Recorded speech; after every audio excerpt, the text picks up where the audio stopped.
অবশেষে কিন্তু দারুণ সুখবর পেতে যাচ্ছেন অন্তর্বর্তীকালীন সরকারের পক্ষ থেকে চাকরিজীবীরা।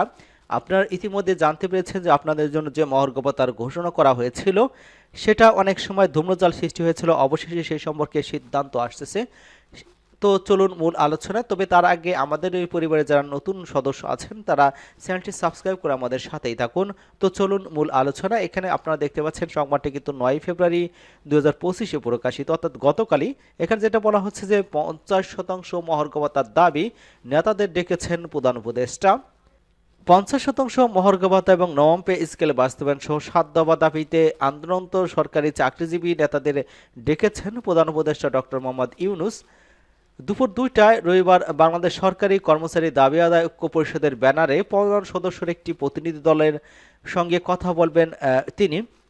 সাক্ষাতের বিষয়টি নিশ্চিত করে বাংলাদেশ সরকারি কর্মচারী উন্নয়ন পরিষদের সাধারণ সম্পাদক এবং ঐক্য পরিষদের সমন্বয়ক আজাদুল ইসলাম বলেছেন যে দীর্ঘদিন ধরে আমার আন্দোলন করেছি, সর্বশেষ ৭ ফেব্রুয়ারি শুক্রবার কেন্দ্রীয় শহীদ বেদের সমাবেশে করেছি। এরপর আজ প্রধান উপদেষ্টার কার্যালয় থেকে আমাদের ডেকেছেন, ১৫ সদস্যের একটি প্রতিনিধি দল দেখা করতে যাচ্ছি। তিনি বলেছেন যে আমরা ৭ দফা দাবি হলেও মূলত ৫০% মহার্ঘ ভাতা এবং নবম পে স্কেল দ্রুত বাস্তবায়ন, এই ২ দফা দাবির প্রতি বেশি গুরুত্ব দেব। ছাত্র জনতা যে বিপ্লবের মধ্য দিয়ে বৈষম্যহীন দেশ গড়ার প্রত্যয়ে এই সরকার দায়িত্ব গ্রহণ করেছেন। আশা করি কর্মচারীদের বেতন ভাতা নিয়ে যে বৈষম্যের শিকার সেটি ডক্টর ইউনূস বুঝবেন এবং তাৎক্ষণিক ব্যবস্থা গ্রহণ করবেন।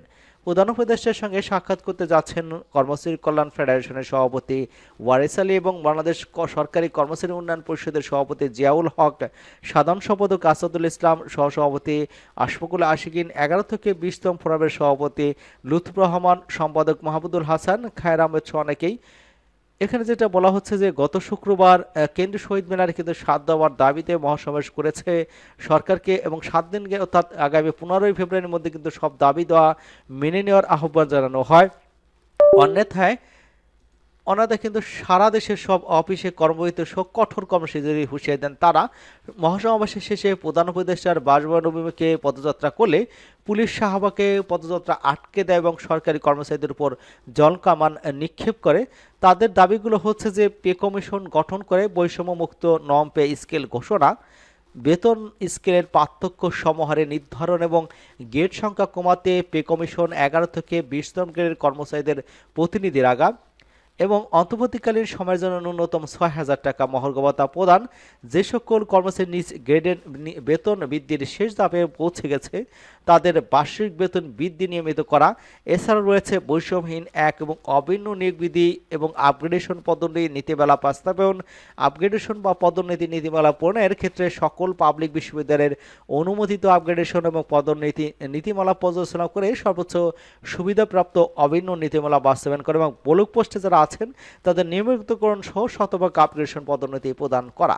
এই ৭টা দাবি নিয়ে কিন্তু তারা মাঠে নেমেছেন এবং তারা যেটা বলতে চাচ্ছেন যে ৫০% মহার্ঘ ভাতা এবং নবম পে স্কেলের যে দাবি সেটা বাস্তবায়ন করার জন্য বেশি তারা গুরুত্ব দিয়েছেন। অতঃপর পরবর্তীতে দেখা যাচ্ছে যে ১৫ সদস্যের প্রতিনিধি দল কিন্তু প্রধান উপদেষ্টার সাথে দেখা করতে গিয়েছেন।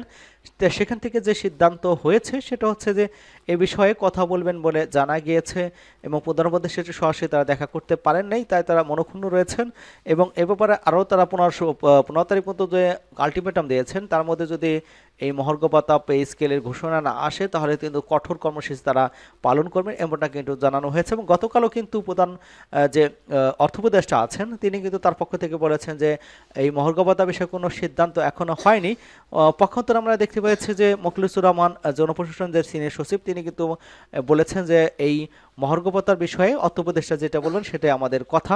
অতএব এখানে দেখা যাচ্ছে যে দুই ধরনের কথা এখানে পরিলক্ষিত হচ্ছে। অতএব আন্দোলন যদি কঠোর থেকে কঠোরতর হয় সেক্ষেত্রে কিন্তু এই নবম পে স্কেল এবং ৫০% যে মহার্ঘ ভাতা সেটা দিতে বাধ্য হবে। সেটা সম্পূর্ণ আন্দোলনের উপর নির্ভর করছে, কারণ এখন যে বিষয়টা গড়িয়েছে যেহেতু অর্থ উপদেষ্টা তিনি এটা দিতে রাজি নয়, তবে প্রধান উপদেষ্টার ইতিবাচক সাড়া আসবে বলে আমাদের মনে হচ্ছে। তো আজকের ছিল এই পর্যন্তই। সকলকে ধন্যবাদ জানাচ্ছি এবং আমাদের চ্যানেলকে যারা এখনো সাবস্ক্রাইব করেননি চ্যানেলটি সাবস্ক্রাইব করে আমাদের সাথেই থাকুন।